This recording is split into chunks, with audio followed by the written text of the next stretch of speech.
I'm Judy Shaw for NYSE Floor Talk. Joining me today is Kunal Chopra. He is CEO at Beckett Collectibles. Kunal, it is wonderful to see you. Thanks for joining me on Floor Talk today.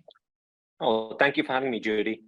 All right, so Kunal, Beckett Collectibles has been around for more than 30 years. How has your business industry evolved? Yeah, Beckett has been one of those companies that has really been the original collectibles company. We originally started off as a company that provided pricing for the cards market, and over time evolved into grading and authentication services. We initially started with cards, now we moved on to comics and other categories as well.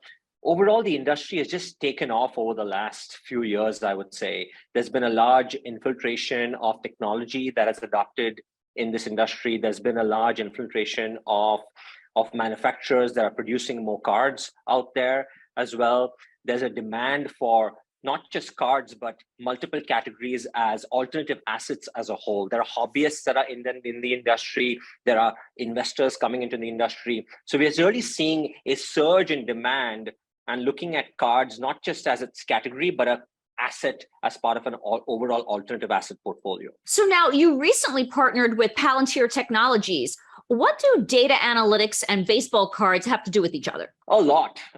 For one, as I mentioned, when you think about cards as a whole, if you just separate them out from cards and look at them as an alternative asset, any asset needs to be priced.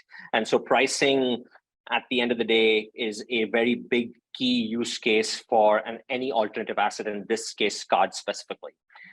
Then when it comes to pricing, there exists, predictions. There is, where's the market moving, recommendation engines, there's analytics and other areas that can be built on top of these assets.